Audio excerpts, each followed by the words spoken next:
नमस्कार, मैं हूं अनिल रॉयल। रॉयल ब्रिटेन के यूट्यूब चैनल में आपका स्वागत है। पिछले कुछ वर्ष में पत्रकारिता के मूल्य बदल गए हैं। पत्रकारिता में एक वर्ग एक पक्ष की बात करता है, दूसरा वर्ग दूसरे पक्ष की बात करता है। एक पक्ष को गोदी मीडिया कहलाया जाता है, दूसरे को चमचा मीडिया कहलाया जाता है। दोनों मूलतः पत्रकारिता की भावना के अनुरूप नहीं है। पत्रकारिता तटस्थ होनी चाहिए, निष्पक्ष होनी चाहिए। ऐसे में अब सहनशीलता पाठक की, दर्शक की भी इतनी खराब हो गई है कि वो एक खबर पर प्रतिक्रिया करने लगा है। सोशल मीडिया के प्रभावी होने के बाद हर खबर पर तुरंत प्रतिक्रिया आती है, त्वरित प्रतिक्रिया आती है। वो उसकी पिछली अगली भूमिका देखे बगैर प्रतिक्रिया व्यक्त करता है। अगर कोई व्यक्ति किसी एक व्यक्ति की, एक पत्रकार की एक खबर देखता है, उसी पर उसके बारे में आकलन नहीं करना चाहिए।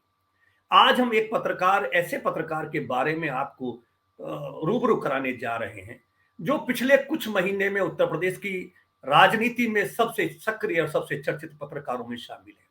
जो अभी से जानते हैं, वो उस पत्रकार को एक समाजवादी पार्टी का प्रशंसक पत्रकार समझते हैं। लेकिन जिन्होंने पिछले कुछ वर्ष की पत्रकारिता देखी हो, तो वो जानते हैं कि ये पत्रकार सत्ता के खिलाफ वाला पत्रकार है। इसका फ्रंट पेज सत्ता के खिलाफ होता है और आखिरी पेज का एक कॉलम विपक्ष के लिए निर्धारित रहता है। उस बात की पुष्टि खुद अभी समाजवादी पार्टी के मुखिया अखिलेश यादव ने की है। जब उन्होंने बताया कि जब वो उनके खिलाफ खबर छाप रहे थे, जब वो मुख्यमंत्री थे, तो उनके अधिकारी कहा करते थे कि इसके खिलाफ कार्रवाई करो। पर अखिलेश यादव ने कहा कि इसको खिलाफ मत मानो, इसे जानकारी मानो और सुधार करो। वर्तमान सरकार में इस पत्रकार के साथ जो कुछ किया जा सकता था वो किया गया। पिछले हफ्ते उनका चैनल भी बंद कर दिया, लेकिन चैनल बंद करने की जो क्रिया प्रतिक्रिया आई देश भर में, शायद यूट्यूब के इतिहास में कोई एक अखबार का, कोई न्यूज मीडिया का चैनल होगा जो एक दिन में, 2 दिन में 50-52 हजार जिसको सब्सक्राइब कर लिया गया। 2 दिन में उनकी लोकप्रियता चरम पर पहुंची। आज हम आपको ऐसे एक पत्रकार से मुलाकात कराना चाहते हैं, वो हैं लखनऊ से 4 PM न्यूज नेटवर्क के संपादक संजय शर्मा। संजय जी, रॉयल बुलेटिन में आपका स्वागत है। शुक्रिया अनिल जी। आपको मैं रात के 1:30 बजे परेशान कर रहा हूँ। आप भी कमाल के आदमी हैं।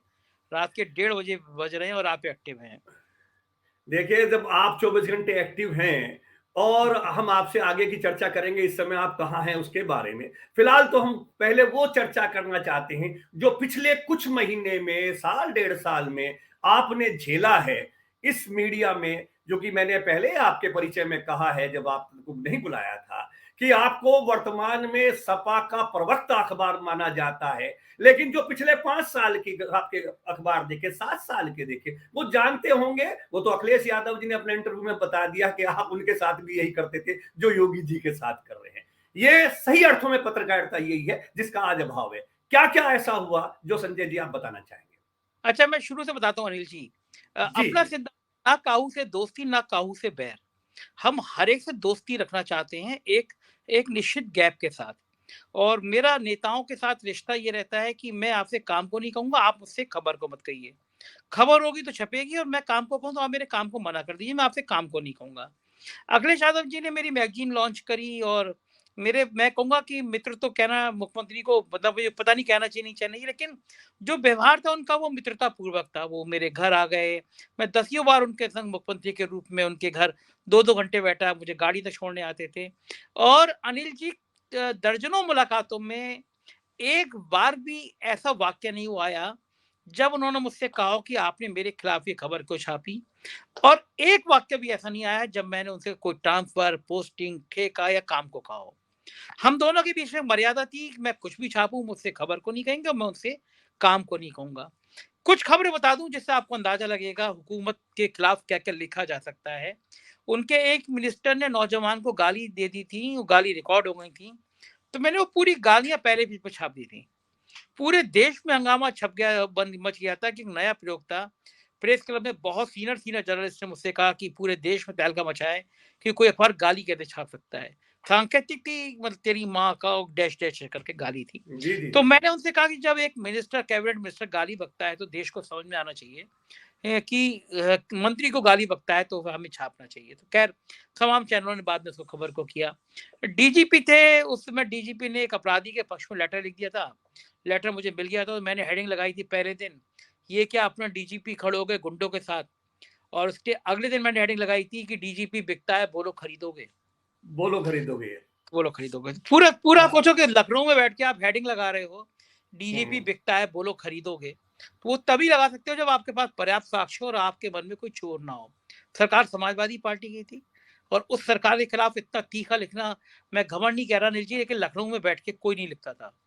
खनन मंत्री थे गायत्री दरोगा के खिलाफ भी लिखने में दिक्कत है कि दरोगा के खिलाफ भी अपने क्षेत्र में छापने में दिक्कत है, और डीजीपी के बारे में ये छापना कि डीजीपी बिकता है खरीदोगे, फ्रंट पेज की आपकी खबर थी, मैंने पढ़ी थी वो और, खबर। और अनिल जी गायत्री प्रजापति थे खनन मंत्री। बाकी तो ईश्वर की मर्जी होती है, हर आदमी अपने कर्म को भोगता है, लेकिन मैं कह सकता हूँ उनके जेल जाने का सबसे बड़ा कारण 4PM बना था। मैंने सैकड़ों आपने उनके खबर, खिलाफ कई स्टोरी छापी है। सैकड़ों खबर छापी लगातार मैंने, छापी है। हाँ। लगातार छापी थी। और मैं इस बात के लिए शुक्रगुजार हूँ अखिलेश यादव का कि उन दिनों स्टोरी छपने के दौरान भी एज मुख्यमंत्री में उनके संग दर्जनों मैंने उनके संग बैठ के बातें करी। हमारी बातें जलवायु को लेकर होती थी, पर्यावरण को लेकर होती थी, प्रदेश में पार्कों की क्या स्थिति है इनको लेकर होती थी। और उस नेता का मादा था कि वो नेता कोई अच्छे विचार दे रहा है तो उसको सुनता था। वो कभी नहीं कहता था कि तुमने मेरी खिलाफ को, कभी कभी आज तक जिक्र नहीं किया। उस इंटरव्यू में आपने देखा ही था, मुझसे वो एकदम पलट के बोले थे, भाई मैंने लॉन्च किया था और आप ही मेरे खिलाफ छापते रहते थे। हाँ। अफसर जाते थे, मुझे पता है कि अफसर मेरी शिकायत करने जाते थे कि ऐसा अखबार आपके खिलाफ छाप रहा है, लेकिन मुझे नहीं लगा कि कभी उसने, बल्कि अखिलेश यादव ने एक बार अपने ऊपर कार्टून की छपी हुई थी, वो पूरी किताब का विमोचन कर दिया। इतने इतने तीखे कार्टून थे उनके ऊपर बने हुए। खैर ये सरकार बनी, और सरकार बनने के 7 महीने के बाद एक बड़े अफसर ने, बाबा जी के बड़े बड़े करीबी अफसर थे, उन्होंने मुझे बुलाया और मुझसे कहा कि बाबा जी तुमसे बहुत नाराज हैं। मैंने समझ गया था मुझे क्यों बुलाया गया, मैं अपनी कुछ कटिंग्स लेके गया था। मैं कहा नाराज क्यों है, तो उन्होंने मुझसे कहा कि ये है कि आप अखिलेश यादव के आदमी हो। तो मैंने कहा ये आदमी क्या होता है, ये मैं समझ नहीं पा रहा हूँ। बोले जी अखिलेश यादव जी आपके घर गए थे, 2 ढाई घंटे बैठे रहे थे। तो मैंने उनको फोटो दिखाए, मैंने कहा कि सुनील बंसल इस सरकार के सबसे ताकतवर आदमी है, वो भी मेरे घर आए थे और इसी सोफे पे बैठे रहे थे, ये रहे फोटो। और इस सरकार के 1 दर्जन कैबिनेट मिनिस्टर मेरे दफ्तर पे, मेरे घर पे आए, और मेरे घर पे बसपा के नेता भी आए, कांग्रेस के भी आए, ऑफिस में भी आते हैं। मेरा दर्जनों नेताओं से, यानी केंद्र के दर्जनों नेताओं से मेरा घर जैसा संबंध है। उस जमाने में रामलाल जी देश की सबसे बड़ी ताकत थे, संघ से आए थे, तो मेरा उनसे व्यक्तिगत पारिवारिक रिश्ते थे। वो दर्जनों बार मेरे घर पे आके भोजन कर चुके थे। तो मैंने कहा मेरे पास कम्युनिस्ट भी आते हैं, संघ के लोग भी आते हैं, पत्रकार होना भी ऐसे चाहिए, सब आते हो। मुझसे बोले कि देखिए जो आप छाप रहे हैं पहले पेज पे, ये बाबा को बहुत बुरा लग रहा है, क्योंकि कोई नहीं छापता, कोई बड़ा अखबार नहीं छापता। तो मैंने उनसे कहा देखिए मेरी मजबूरी समझिए, मेरे अखबार को भी 4 साल हुए, तब 4 साल हुए थे। मैंने कहा जो बड़े स्थापित अखबार हैं, अमर उजाला, जागरण, उनकी चौथी पीढ़ी है तब वो अखबार बन पाए हैं, और 4 साल में आप मुझे बुला के मुझसे बात कर रहे हो कि सीएम को मेरी खबरें पसंद नहीं आ रही हैं, तो ये मेरी सबसे बड़ी उपलब्धि है। क्योंकि लखनऊ की राजधानी में हजारों अखबार छप रहे हैं, आप किसी को नहीं बुला रहे हो, आप मुझसे बुला के कह रहे हो कि मेरे की खबरें पसंद नहीं आ रही। और उनकी 2 मंशा थी कि पहले पेज पे सरकार के खिलाफ मत छापो और अंदर अखिलेश यादव मत छापो। तो मैंने उनको पुराने अखबार दिखाए, मेरे मोबाइल में थे टैब। तो मैंने उनसे कहा कि आप जिन जगह पे अखिलेश यादव को छापने की बात कर रहे हैं, दरअसल वो विपक्ष की नेता की जगह है, और पूरे पूरे सपा सरकार में लगातार उस जगह भाजपा छपी है। प्रदेश अध्यक्ष लक्ष्मीकांत वाजपेयी थे, वो दर्जनों बार मेरे दफ्तर में आते थे, समोसे खाते थे, चाय पीते थे, गप मारते थे, मैं उनको छापता था। तो मैंने कहा ये लोकतंत्र में यही होना चाहिए, और हमें अच्छा लगता है कि हम विपक्ष की आवाज बने। मुझसे कहा कि अनिल जी आपका जितना भी खर्चा होता है साल भर में, जो भी जितने करोड़ रुपए लगते हैं, हम वो सारा पैकेज आपको देंगे, बस 2 बातें मान लीजिए। तो मैंने उनसे कहा कि मैं 5 जन अखबार नहीं निकाल रहा हूँ, या कम्युनिस्टों का अखबार नहीं निकाल रहा हूँ, मैं अखबार सबके लिए निकाल रहा हूँ, संभव नहीं है ये कि मैं अपनी सबसे बड़ी पूंजी बंद कर दूं। मैं अनिल जी उसके चौथे दिन मेरे पास एक दरोगा आया दफ्तर में, और ये कहा कि आपके खिलाफ एक आर्थिक अपराध अनुसंधान की जांच सेटअप कर दी गई है। लल्लू लाल, बाप का नाम कल्लू लाल, गांव दौलत राम, मतलब बिल्कुल फर्जी नाम पते पे 5 लाइनें लिखी गई, और एक इंक्वायरी सेटअप कर दी गई। और पता चला उस समय मैंने, मुख्यमंत्री के प्रमुख सचिव थे एसपी गोयल, आजकल उनके तरह तरह के भ्रष्टाचार के किस्से सामने आ रहे हैं, तो उनके ऊपर 20 लाख रुपए की घूस मांगने का आरोप लगा था, फुल पेज स्टोरी कर दी थी। तो उन्होंने बाबा जी को दिखाई थी, और फिर जांच शुरू हो गई थी मेरी। 1.5 साल तक अनिल जी 18 जिलों में मेरे रिश्तेदार, मेरे खानदान के जितने लोग थे, पुलिस जाती कि अपने इनकम टैक्स के कागज दिखाइए, मेरे पास आते। डेढ़ मैं हफ्ता कि आपको जितनी जांच करा लीजिए, मेरे पास 1 लाख रुपए की भी बेनामी संपत्ति नहीं है, मैं डरने वाला नहीं हूँ। उसके कुछ दिनों बाद अनिल जी मेरे ऑफिस में 2 बार हमले हुए। फिर एसटीएफ ने मेरे एक बड़े करीबी मित्र फेसबुक पे देखते होंगे, उनको बुलाया, 5 घंटे बिठा के रखा कि हमें संजय शर्मा के खिलाफ कुछ दे दो, सबूत दे दो, हमें कुछ कुछ भी ऐसी चीजें दे दो जो उनकी आर्थिक हिस्से जुड़ी हो, उनके चारित्रिक पे हमला हो किया जा सके। तो उन्होंने कहा कि संजय बहुत बेलोस टाइप का पत्रकार है। मैं अगर अनिल जी, मैं किसी भी जीवन में दोहरे मापदंड नहीं करता। मैं अगर स्कॉच भी पीता हूँ तो उसको मैं फेसबुक पर डालता हूँ, आज मैं होटल में गया, मैंने स्कॉच पी। मेरी जिंदगी में कोई ऐसा चीज नहीं है जिसको मैं छुपा के करता हूँ। मतलब मैं उस तरह का संपादक बनना भी नहीं चाहता। जिस मुझसे कहा 1-2 लोगों ने कि यार तुम ये सब बातें मत किया करो, ठीक नहीं लगता। तो मैंने कहा देखिए, इंसान होना ज्यादा जरूरी है, संपादक होना और लेखक हो जाना। आप अगर जिंदगी में इतना डरने लगो ना, अगर मान लीजिए शराब पीना बुरी है, मत पियो। मैं पीता हूँ, तो मैं पीता हूँ तो मैं कह भी सकता हूँ, तो मैं कुछ छुपाता नहीं। तो एसटीएफ ने उनको धमकाया, मैंने शिकायत करी एसटीएफ के मुख्यमंत्री को, डीजीपी को, कि मैं कोई अपराधी नहीं हूँ, जिंदगी मेरे पास कोई मुकदमा नहीं हुआ, क्यों एसटीएफ परेशान कर रही है मुझे। उसके बाद एक दिन संजय सिंह आम आदमी पार्टी वाले मेरे ऑफिस में आए, मैंने उनका इंटरव्यू किया, इंटरव्यू वायरल हुआ। उसके 3 घंटे बाद राज संपत्ति अधिकारी का फोन आता है कि ऊपर से कहा गया है तो सरकारी मकान मिला है, वो मकान खाली कर दीजिए। 100 पुलिस वाले लेके मेरा सरकारी मकान खाली करा दिया गया। मेरे जो अखबार के पत्रकार के सारे रूप में विज्ञापन, आपको मिला था, हाँ जी, जो राज्य सरकार के, मुख्यालय के पत्रकार के रूप में मिला था। अनिल जी, मैं राज्य स्तर का मान्यता प्राप्त पत्रकार एसोसिएशन का चुनाव हुआ था। मौजूदा हम्म। विधानसभा अध्यक्ष वोट डालने आए थे, बड़ा प्रतिष्ठा का चुनाव था। Times of hmm. इंडिया के सीनियर रिपोर्टर, उनको हरा के मैं मान्यता कमेटी का उपाध्यक्ष बना था। हम्म। सरकार बनती मेरी मान्यता खत्म कर दी गई। मुझे सचिवालय का पास नहीं बनने दिया 4 साल तक। प्रेस काउंसिल में मैंने शिकायत करी तो अभी 6 महीने पहले तो मेरा पास बना है। मैं सचिवालय में चला ना जाऊं, इसकी मतलब ऐसा लगता है मैं कोई बहुत बड़ा आतंकवादी हूँ जो सचिवालय में चला गया तो बहुत वहां चला गया। तो मेरे ऊपर ना इस तरह के प्रतिबंध तमाम तरह के लगाए गए, लेकिन जितना ये प्रतिबंध लगाते गए मैं उतना बढ़ता चला गया, उतनी तरक्की होती चली गई। अनिल जी, ऐसे ऐसे अखबार मैगजीन जिनके नाम भी आपने नहीं सुनेंगे, तो करोड़ों के विज्ञापन दिए गए। मुझे 5 साल में 50,000 रुपए का भी भुगतान नहीं किया गया। तो मेरे ऊपर जितना उत्पीड़न हो सकता था इन्होंने किया। यूट्यूब चैनल इतना बढ़िया चैनल लगा कि जो राष्ट्रीय लेवल के चैनल थे, उनकी डिबेट में 5,000 व्यू आते थे, मेरी डिबेट में लाख लाख व्यू आने लगे। आप जैसे साथी बैठने लगे, पूरे जगह आवाज होने लगी, पश्चिमी उत्तर प्रदेश का आप इतना बड़ा नाम है, तो आपकी यहाँ मेरी बात होने लगी। तो इस तरह की बात देश के अलग अलग राज्यों में होने लगी। तो अचानक एक दिन यूट्यूब से क्या कि मेरा बंद करा दिया गया। पूरे देश में wire, click, news click, news laundry, तमाम बड़ी एजेंसियों ने मेरे इंटरव्यू किया आके। कांग्रेस के राष्ट्रीय प्रवक्ताओं ने, आम आदमी पार्टी ने, सपा ने, सारे नेताओं ने इसको मुद्दा बनाया। देश के कई राज्यों में यूट्यूब पे मेरे लाइव होने लगे। मजबूरी, मैंने नोटिस दिया तो मुझे यूट्यूब को 3 दिन में खोलना पड़ा। ये जितना मेरा दमन करते रहे उतना मुझे फायदा होता रहा। और जैसा आपने बताया कि दूसरा चैनल बना, 72 घंटे में 55,000 सब्सक्राइबर हो गए।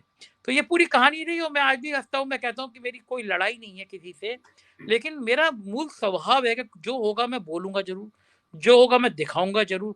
अब दिल्ली दरबार और यूपी दरबार की लड़ाई मैंने थोड़ी ना लड़ाई, योगी जी का ठाकुरवाद मैंने थोड़ी ना पैदा किया। अब गोदी मीडिया के हरफ सूख रहा है ये बात कहने में कि योगी जी का ठाकुरवाद है, तो इसमें मेरी गलती नहीं है, उनकी गलती है, उनके मालिकों की गलती है, वो नहीं कह पा रहे हैं। तो मेरे को तो बढ़िया है, मैं बोल रहा हूँ। देश और दुनिया 122 देशों में देखा जा रहा हूँ अनिल जी। सपने में नहीं सोचा था कि मेरा अखबार जो है वो प्रियंका गांधी ट्वीट करेंगी, संजय सिंह करेंगे, राहुल गांधी करेंगे, अखिलेश यादव करेंगे, 122 मुल्कों में। एक आदमी ने मुझे काबा में बैठ के, मदीना में बैठ के मेरी ये दुआ मांगी रिकॉर्डिंग भेज रहा है। एक आदमी केदारनाथ में दुआ मांग के रिकॉर्डिंग भेज रहा है। देश भर से संदेशे आ रहे। तो ये जिंदगी की सबसे बड़ी पूंजी अनिल जी जो भगवान ने दी है मेरे को, ये ताकत बरकरार है कि जवान इतनी तीखी बोलता रहा, सच बोलती रहे, कलम ऐसी चलती रहे, बस ये कामना करता हूँ। आप जैसे लोग, बहादुर लोग मेरे साथ रहते हैं तो होता भी रहता है। संजय जी, आपने कहा देश विदेश में बहुत प्यार मिल रहा है। दरअसल पत्रकारिता में आम आदमी की जो कल्पना होती है वो पत्रकारिता से सामान्य स्थिति पे छूट गई है। हम गांव गरीब की, आम आदमी की बात उठाना भूल गए हैं जिसकी लोगों को अपेक्षा होती थी। जब सत्ता और प्रशासन की चाटुकारिता में हम लोग रह जाते हैं तो हम आम आदमी की आवाज उठाने में हमें चिंता होती है, हम महिमा मंडन में रहते हैं। ये आपने कोशिश की है कि आम आदमी की उठाने की, ताकतवर लोगों के खिलाफ भ्रष्टाचार की आवाज उठाने की, तो लोगों ने उसको पसंद किया। आपको मैंने पहले आपकी डिबेट में भी यही कहा था कि संजय शर्मा, ये सच बोलने के लिए जिगरा चाहिए, जो जिगरे का आजकल अभाव है। आपको उसके लिए बहुत बहुत बधाई। अब आपसे थोड़ी चुनावी चर्चा कर लेते। कहां घूम रहे हैं आजकल आप? पहले जिगरे पे एक बहुत मजेदार बात बताऊं आपको कि मैं आज जी जी गोरखपुर जी आया। तो जी। गोरखपुर आया तो नेचुरली देखिए, जो नेता के चमचे होते हैं उन्हें ज्यादा समस्या होती है। उनके नेता के हाँ। खिलाफ कुछ बोल दो तो वो ज्यादा परेशान होते हैं। तो मेरे संग एक मेरे स्थानीय पत्रकार दोस्त थे, मैंने कहा कि मैं मठ में जाऊंगा। तो वो चौंक हम्म पड़े, बोले आपको मठ में आना ठीक नहीं है। तो मैंने कहा मेरी हम्म। बड़ी श्रद्धा है, मठ जो है वो शिव जी से जुड़ा हुआ है, मैं शिव जी को पा हाँ। सकूं, आज शिवरात्रि है। तो बोले हम्म मठ के लोग 4 PM को पसंद नहीं करते। तो मैं हम्म कहा ये उनकी इच्छा है, मेरे को मठ में जाने में क्या समस्या है। तो बहुत हम्म मेरी टीम और वो लोग बड़े घबरा रहे थे। लेकिन हम्म। मैं अनिल जी, मैं गया मठ में। 4 PM अच्छा। का लोगो देख के खलबली मची। एक सिक्योरिटी अफसर हम्म ने 4 PM को लोगो देख के, मैंने उससे कहा कि मैं हम्म योगी जी अगर हो तो मैं उनसे मिलना चाहता हूँ, संदेशा भेज दीजिए। हम्म। और मैंने आज मठ में अंदर खड़े होकर रिकॉर्डिंग करी। मैं कल सुबह उसको रिकॉर्डिंग को अपने चैनल पर डालूंगा। तो लोगों के लिए बड़ी हैरानी की भरी बात थी कि मैं, और मेरी बड़ी तमन्ना थी कि इस सरकार के रहते हुए 10 तारीख से पहले मैं मठ के अंदर जाऊं और मठ के अंदर खड़े होकर रिपोर्टिंग यो करूं। योगी तो जी थे मैंने वहां वो पर? किया, मैंने वो कहा ना काऊ से दोस्ती ना काऊ। हाँ, योगी जी थे आज मठ यो में, मुझे बताया गया कि योगी जी हैं मठ में। लेकिन मुझे मिलने, अच्छा। मैंने मिलने के लिए कहलवाया, लेकिन पता नहीं संदेशा पहुंचा नहीं पहुंचा। वो सिक्योरिटी ने बताया कि हम्म। हाँ योगी जी हैं, चुनाव चल रहा है, वो वहीं पे ही हैं। लेकिन मुझे बड़ा अच्छा लगा, मेरी तमन्ना थी कि मैं मठ के अंदर जाके खड़े होकर रिपोर्टिंग करूं। तो आज मैंने वो तमन्ना भी पूरी कर ली। तो जिगरा तो है अनिल जी, हाँ। वो जिगरा ही काम करा देता है पत्रकारिता में, और कुछ नहीं है। देखिए, मठ उसमें एक सिद्ध पीठ है। वहां दर्शन करने तो करना चाहिए, सबको करना चाहिए, उसमें कोई बुराई बात हाँ। नहीं है। मुख्यमंत्री का हम्म। कार्यकाल अलग हो सकता है, एक मठ के महंत का एक वो सही अलग बात है, हो मठ सकता का है, संत मतलब नहीं का वैसे। वो मत अलग है। मुख्यमंत्री का कार्यकाल, मुख्यमंत्री की आलोचना एक महंत की आलोचना नहीं हो सकती, दोनों अलग अलग चीज है। दोनों योगी जी की अलग अलग भूमिका है। बिल्कुल ठीक बात। आप आप अयोध्या जी में भी घूम के आए हैं, बिल्कुल ठीक अयोध्या बात। जी का क्या हालचाल? अनिल जी, भाई आवाज कट अयोध्या रही बीच में। सीट भारतीय जनता पार्टी हार रही है मेरे, मुझे लगता है अयोध्या कि जी में अयोध्या सीट भाजपा हार हार रही है? रही है भारतीय जनता पार्टी। जी, मैंने जो वहां ये पे रह के रिपोर्टिंग करी, वहां के सीनियर जर्नलिस्ट से बात करी, तो अयोध्या सीट बीजेपी हार रही है। अयोध्या में कई सीटें बीजेपी हार रही है। पूर्वांचल में दलितों का, पिछड़ों का गठजोड़ बन रहा है। और मुझे लग रहा है एक लोग लहर नहीं महसूस कर पा रहे हैं, मुझे वो लहर लग रही है सरकार के खिलाफ। और अखिलेश यादव को बहुत बड़ा मुनाफा होता हुआ नजर आ रहा है। मुझे लग रहा है कि शायद भारतीय जनता पार्टी एक ऐतिहासिक हार की तरफ बढ़ रही है। कोई चरण मुझे ऐसा नजर नहीं आ रहा है जिसमें बीजेपी आगे हो। तो मुझे लग रहा है, अगर जो मैं देख पा रहा हूँ, जो मैं महसूस कर पा रहा हूँ, हो सकता है मैं गलत भी हूँ, लेकिन जो मुझे दिख रहा है, मुझे डर है कहीं भारतीय जनता पार्टी 100 सीटों से भी नीचे ना आ जाए। ऐसा मुझे लग क्या रहा है, बात अनुमान कर लग रहे रहा है हो? मुझे। देखिए, अभी तक किसी का भी लग तो रहा आकलन, है। संजय जी, ये नहीं है कि भाजपा, ये है कि बराबर की टक्कर है, 180, 220, 100। मुझे भी कभी कभी लगता है कि 10% मतदाता साइलेंट मतदाता है, जो किसी के भी की फिगर को 300 पहुंचा देगा। मैंने आज ही एक बहुत बड़े अधिकारी का मेरे में फोन आया था। मैंने कहा मुझे नहीं, पता नहीं, लग रहा है कुछ ऐसे संकेत लग रहे हैं कि जिसके भी पक्ष में जाए वो 300 का, चूंकि एक अंडर करेंट है, वो किसके पक्ष में जाएगा ये तो 7 तारीख से पहले हम लोगों को नहीं बोलना चाहिए। लेकिन वो 300 पार करेगा, तो जब 300 एक जाएगा तो दूसरा 200 से नीचे जाएगा। आप अगर ये कह रहे हैं कि वो भाजपा 100 से नीचे जा रही है, तो ये आश्चर्यजनक घटना हो सकती है। ये बड़ी बात है कि आप अयोध्या जी में, जहां के लिए अनिल जी, भगवान श्री राम का। मुझे नहीं लग रहा कि भारतीय जनता पार्टी का जो वोट बैंक है, वो शेयर है, वो 30% से ऊपर जा पाए। और मुझे नहीं लग रहा कि अखिलेश यादव 42% से नीचे आए। 10 से 12% का अंतर बीजेपी को 50 सीटों पे भी ला सकता है। अगर ये हुआ तो, मैं ये देखिए। बिल्कुल नहीं कह रहा था होगा, लेकिन जब मैं पिछड़े को दे बात कर रहा हूँ, दलित कभी नहीं बोल के, मैं इतने चुनाव कवर कर चुका, दलित कभी खुल के नहीं बोलते थे। आज सुबह बस्ती में रुके थे, मेरी टीम गई, एक जूते की रिपेयर की दुकान थी, उसने लाइव कैमरे पे कहा कि मैं हरिजन हूँ, मायावती को वोट करता था, इस बार अखिलेश यादव को करूंगा। मैंने अपने 4 PM के चैनल पर डाला है, बाराबंकी में दलितों के गांव में खुलेआम दलित, दर्जनों दलित कह रहे हैं हम अखिलेश यादव को वोट करेंगे। तो अगर दलित चले गए, पिछड़ा वर्ग चला गया, बीजेपी के जो कोर कमेटी, कोर बूथ हैं, वहां परसेंटेज कम हो रही है, और मैं तो कह रहा हूँ कि दिल्ली वाले चाह रहे हैं यूपी हार जाए। आज बताओ, 5 दिन बचे हैं अनिल जी, गैस सिलेंडर 105 रुपए बढ़ा दिया आज। पेट्रोल डीजल इतने दिन से रोके, तुम 105 5 दिन और रोक लेते।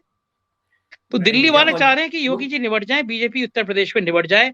कम से कम योगी जी ने जो बेइज्जती करी है मोदी जी के ट्विटर अकाउंट से फोटो उठा के। हाँ अनिल जी, गोरखपुर में रुका हूँ, इस समय क्लार्क में बैठा हूँ, रुका हूँ। पे मैं जब कुछ संदिग्ध लोग दिखे, मैं क्लार्क में रुका हूँ, तो मेरे दोस्तों ने कहा तुम्हें रात में होटल छोड़ देना चाहिए, यहाँ पे पुलिस ऐसी है कि होटल में एक पीक को पीट पीट के मार दिया था। तो मैं हंसा, मैंने कहा ऐसा लग रहा है जैसे मैं कश्मीर के आतंकवादियों वाले हिस्से में आया हुआ हूँ, गोरखपुर ना हो गया ऐसा अमेरिका का या वो वाला हिस्सा हो गया, इराक वाले युद्ध वाला टाइप का। तो मैं आराम से रुका हूँ क्लास में, 1:30 बजे तक आपसे बात कर रहा हूँ। अभी घूमने भी जाऊंगा रात में, फिर एक चक्कर लगाऊंगा शहर के, रात में गोरखपुर कैसा लगता है ये भी देखूंगा। तो वो जो जिगरा वाली बात आप कई बार कहते हो, तो वो भगवान ने थोक में दे दिया मेरे को। हाँ, मैं आपको बता रहा था, मैं जब गोरखपुर में घूमा आज, तो मैंने एक बड़ी दर्जनों जगह देखा कि बड़े बड़े होर्डिंग लगे हुए हैं यूनिपोल पे, उसमें मोदी की फोटो है, योगी की फोटो गायब है। अब शहर में जो प्रत्याशी चुनाव लड़ रहा है, आप उसकी फोटो हटा दे रहे हो, तो वो संकेत है। अगर योगी जी ने बीजेपी के ट्विटर अकाउंट से फोटो हटाई थी मोदी जी की, तो आज बराबर कर लिया मोदी जी ने भी। योगी की फोटो उनके चुनाव क्षेत्र से गायब है। अमित शाह को रोड शो करना था गोरखपुर में, कह के डेट देकर वो आए नहीं। तो गोरखपुर में बात क्लियर है कि दिल्ली जो है वो निपटाना चाह रहा है योगी को, और निपटा भी दिया है मुझे लग रहा है।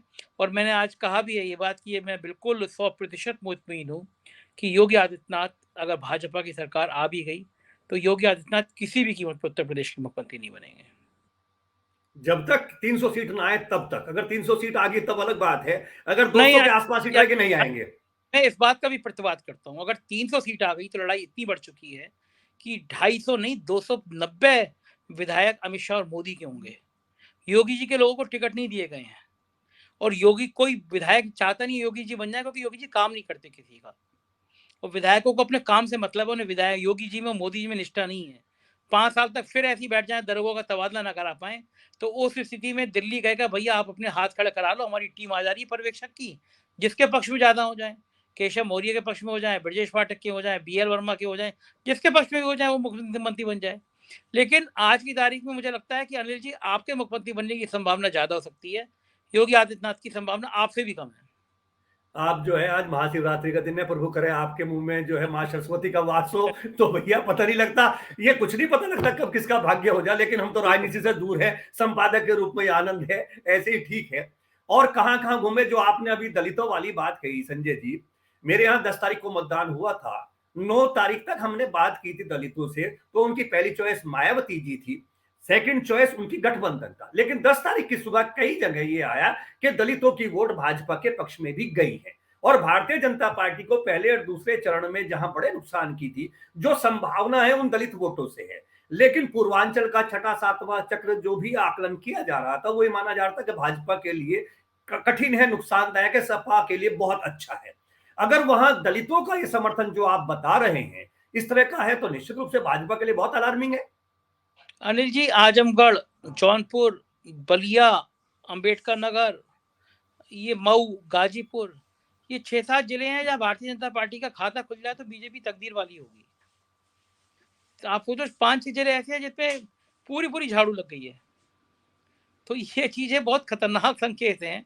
मैं वही कह रहा हूँ कि बीजेपी एक ऐतिहासिक हार की तरफ बढ़ती हुई नजर आ रही है उत्तर प्रदेश से मुझे, बहुत गंभीर हार। और जो अमित शाह ने और जो मोदी जी ने बड़ी मेहनत करके पिछड़ों की, अति पिछड़ों की फौज तैयार की थी, फसल तैयार की थी, योगी आदित्यनाथ के ठाकुरवाद ने सब पे पानी फेर दिया है।